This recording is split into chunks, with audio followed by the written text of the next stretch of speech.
Hello there guys, what is going on? SonOfChelsea back here again for my rational perspective on Chelsea 2, Spurs 2. So close to what would have been a dream start to life at Stamford Bridge with under the Todd Bowley era. You know, it's frustrating. I know some people will be really angry. I think all my fury for this official was kind of sapped out in August of 2020 in an FA Cup final.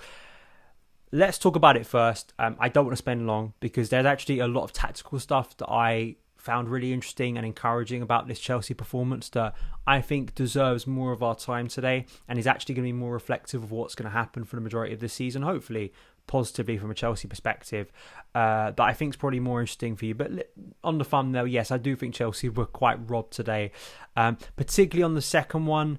I mean, the first one, the argument they were making in commentary is how far do you want to go back? But I distinctly remember last season, Cesc Azpilicueta getting pulled up for, I think it was a goal that Werner scored against Southampton, and we went 2-0 up, and it went so far back, like ridiculously far back, and obviously it's a clear foul on Kai Havertz in the lead up to the first Spurs goal. I have my criticisms of Jorginho just in terms of his management for what was a really good Jorginho performance in truth. But just again, why don't you just clear it, mate? Why are you trying to Cruyff turn in your own box? You lose it, you give a clear shot at goal. In the second case, I think there's a lot more to be said in terms of, yeah, I think Chelsea were very harshly done by. I don't know the logic of VAR at times. We're looking at a violent conduct situation. When was pulling hair okay? And when do we get into a situation when an official is looking at that from the last corner, but then Spurs still get to take the next corner? I don't understand how, I think a lot of people who watch this who don't read all the rules or like the complex sort of implementation of VAR will go, why can't we just have a common sense sort of reasoning here and go, that's a foul. That's at least a foul. The ref has missed it. Now, I know that people go around and go, well, we'd be stopping the game every 5 seconds, but I just think it undermines the whole idea. And as Tuchel has said, when was hair pulling okay? And the corner gets taken, Harry Kane's free, which is frustrating at that time in the game. The goal is scored, the game ends, and there was obviously a lot between Conte and Tuchel, which again, I've put it in the thumbnail. And as you can see it back there, lots to like about that, because I think that we had Tuchel running down the touchline, which sadly it wasn't in a game we won, but a classic moment. I personally liked it. Conte's still the only Chelsea coach to lose at home to Spurs in the Premier League era. Tuchel still has that. He's still unbeaten against Spurs. But yeah, I mean, Taylor is what he is at this point, and I think the officiating, I've been over this a lot on the channel, and I don't think that it really needs to be said. What else can I really say at this point? We know what we're getting, and I think that maybe numbs me to this at this point. But obviously I know people who are at the game and people watching from home would have been very irritated by that and the manner of that ending to a game that had so much positivity from a Chelsea perspective. Let's get to that now, because when I'm hearing pundits last week after one single game, one single weekend, saying that Spurs had basically wrapped up third place, and then previewing this game, and many people thinking that Spurs were going to come to Stamford Bridge and just completely roll Chelsea over because of having a good transfer window. I think maybe there was something in Chelsea who were going to step up for this game, as they always do at Stamford Bridge, but also maybe just that sense of ego and trying to put down that marker once again that Chelsea aren't just going to roll out the top four and just collapse because of the uncertainty over the summer. And I think that this performance very firmly showed that Tuchel's tactical approach, what he wants to go for this season. I think that the intensity and focus of the players, despite looking sluggish in recent weeks and pre-season, can very quickly go back to a required level. The alterations he made, the surprise sort of inclusions maybe in the starting 11 that I think worked very well, and the way he changed things when the game went against Chelsea, as I say, nearly getting us to 3 points. I think those are things performance-wise that you can be highly encouraged from moving into next week. So we had, again, the hybrid sort of 3-5-2 or 3-4-3 out of possession, sort of a 4-3-3 or 4-4-2 in possession. We saw this against Spurs last January. It worked really well. But it was kind of matching that approach in January with also the approach in personnel that Tuchel used at the Bernabeu that I suggested last night. Ruben Loftus-Cheek playing this right wing back role, but then in possession, sort of a central midfield role. It worked wonders because you've got the mobility of Ruben, you've got the aggression of Ruben, the speed of him. I think really helped work with Session and really nullified his threat down the left, but also again in terms of numbers and outnumbering Spurs when we got the ball, I think that consistently helped Chelsea get overloads, create space, get the ball moving quickly forward, which was highly encouraging as the afternoon, particularly in that first half. The first half, of course, was, I think, really, really good from Chelsea, and Tuchel spoke about dealing with the heat, and he consistently talked about how we're going to manage that, and how you're going to manage that will stop Spurs on the counter, which Chelsea pretty much did for most of the game, apart from one, I think, in terms of what you call a classic counter-attacking move, the Harry Kane chance, which he should have scored, but just keeping possession. And obviously I think that midfield sort of trio for me, which you can kind of include Ruben in, but mainly Mason Mount, the positioning of Mason Mount that Spurs really had trouble sort of keeping hold of. He kept on picking up the ball in space and turning, which is what Mount likes to do, very intelligent player. But also I felt the way Kante and Jorginho worked was brilliant. It really was. I mean, the best I've seen N'Golo Kante look, and we'll get to this because it is very frustrating over his injury. It's just typical of Kante. He reaches peak Kante levels and then he gets an injury. But we do have someone who I think can come in and hopefully offer some fresh energy from next week. But Jorginho, so slick. I mean, the way some of the passing moves and combinations in that first half were so highly encouraging. Again, going back and forth, but moving the ball forward and quickly and swiftly. And you had that fluidity, which Tuchel spoke about, the pressing of Kai Havertz, Raheem Sterling and Mason Mount. The way the three in defence moved forward and kind of very much nullified Spurs and kept them. The rhythm of Spurs' game was all off. It was not only that we were outnumbering them, I think the amount of times we closed down so swiftly really prevented any sort of momentum building and keeping them penned in their own half. And of course, the Koulibaly goal. Cucurella assist, wonderful, two signings combining.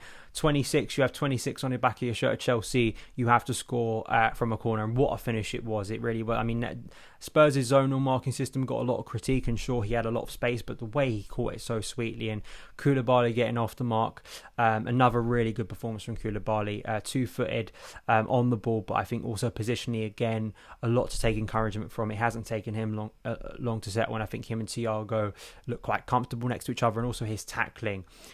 It's really aggressive, but it's really precise as well, which is what you need in that position, and I think is offering Tuchel everything he would have wanted after losing a presence like Antonio Rudiger last season. Maybe you could argue we could have done more in that first half. There are a few times where maybe a ball went in the box and there wasn't someone there, kind of a key frustration. But I felt moving into half-time, Chelsea had shown so much in terms of intensity. The best 45 minutes I'd seen since the Bernabeu in April. Just so much of what Chelsea had been lacking in the remaining weeks of last season. And I think once again, this game proved that Tuchel, since he's come in as Chelsea's head coach, he thrives in these occasions. I think that's where you saw the intensity coming from. He knows how to nullify top coaches. He knows how to set out a plan that's going to get the best out of his players. Sometimes it has come down, unfortunately, in recent months. In the first few months, we were quite clinical in front of goal in the Champions League. But unfortunately, as the months has gone on, we have been let down by finishing, which could have made these performances a lot more accomplished and remembered. But I think that, again, Tuchel proving at this stage he is absolutely up there in terms of European coaches, and why you feel in these one-off encounters Chelsea have a great chance of winning. But then there was a tactical switch from Conte, which came. Richarlison coming on, I think, at the hour mark. Spurs started to come into it. The equaliser happens. Yes, it's a foul on Kai Havertz, but as I've already said, Jorginho should have cleared it. And I think that was his last involvement in the game. We have the first bat on the touchline. But then I felt the way Tuchel reacted, because he brought off Jorginho and brought on Cesar Azpilicueta to move him into the right side of the back three, which I was a little bit concerned by, given Dave's pace. But it actually worked well at that moment of the game, because it fundamentally got Reece moving forward into the right wing back position. We saw it within a couple minutes, and he flashed a superb ball into the middle of the box that Kai Havertz absolutely has to be burying. I think Kai had a better performance this week in terms of being involved in a game, getting about, pressing, movement. He had a good chance saved in the first half well by Hugo Lloris, and a nice combination with Raheem Sterling, but he has to be burying that. He really does, and Reece kind of robbed in a couple of ways today, because he got man of the match, and Then, of course, he scores the goal that we think is going to be the winner. Once again, lovely pressing from Chelsea from left to right and switching the ball. Reece has loads of space, such a calm finish. Raheem Sterling assist. And just looking at a stat here, 15. Reece James has been directly involved in 15 goals in 28 appearances in the Premier League since the start of last season. That comes down to 6 goals and 9 assists, the most of any defender. And it just shows once again how much of a creative monster Reece James is. He really is. And again, why I'm pushing that he has to be a right wing back. Listen, I think the way he nullified Heung-min Son, we see how defensively accomplished he can be. I think he managed that role really well at right centre back, and I think the way him and Ruben dovetailed, I think worked well.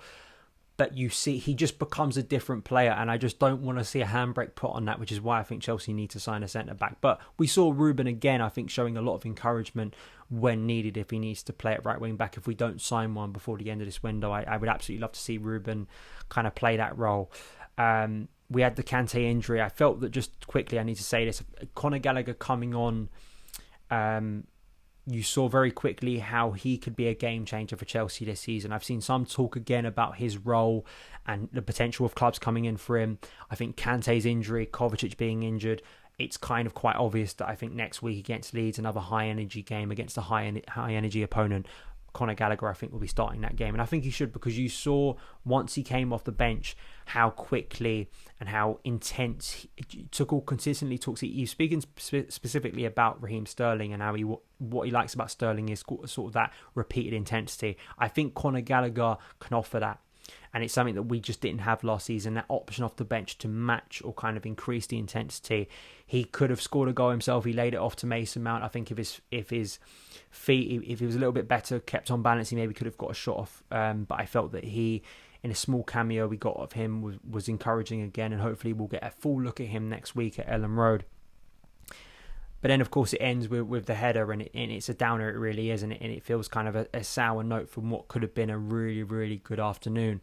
But I feel performance-wise, I think you're being really harsh on his team. You know, Raheem Sterling, of course, had another chance that should have been on target. But I feel overall, from the expectation, from the doubts around this Chelsea team, I think how quickly they've already got back to levels under Tuchel that we became used to in the early months under Tuchel, I think is highly encouraging. And we've got a set of fixtures now against Leeds, Leicester and Southampton, where hopefully Chelsea should and can not only put in good performances, find more rhythm, but also get wins on the board. I felt that this opening period of the season was so unpredictable because of the transfers coming in and out and what the squad's going to look like post-deadline day.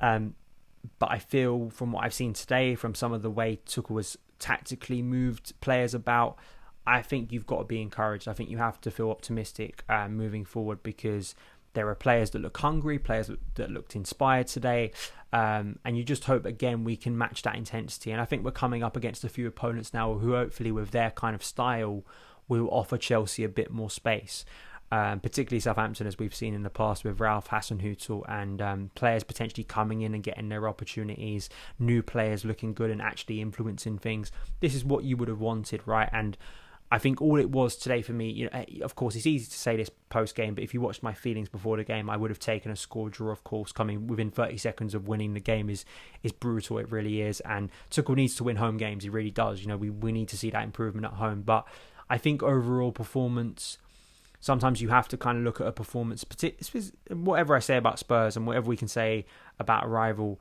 they have improved. And I think the way we made them look quite poor, considering how I looked at both teams fitness-wise going into this game, was, I think, a sign of Chelsea's quality that they've not only brought in but still have. But also Tuchel as a coach, the way he's able to still get Chelsea up for these big games. So, listen, this game could have been a lot more depressing, I think, and there were worries, I think, it maybe before the Everton game or even after the Everton game, if this was to be a bad defeat, psychologically, the mood it could have around Stamford Bridge. The mood should be upbeat, it should be aggressive, it should be annoyed that we haven't won that game, but I think it also should be optimistic. Those are my feelings. Let me know yours in the comments below. Thank you guys so much for taking the time to watch this video. If you did enjoy it, hit that subscribe button and a notification bell so you don't miss any of the uploads on the channel. Follow me on Twitter at SonOfChelsea, and I'll see you again very soon. All the best.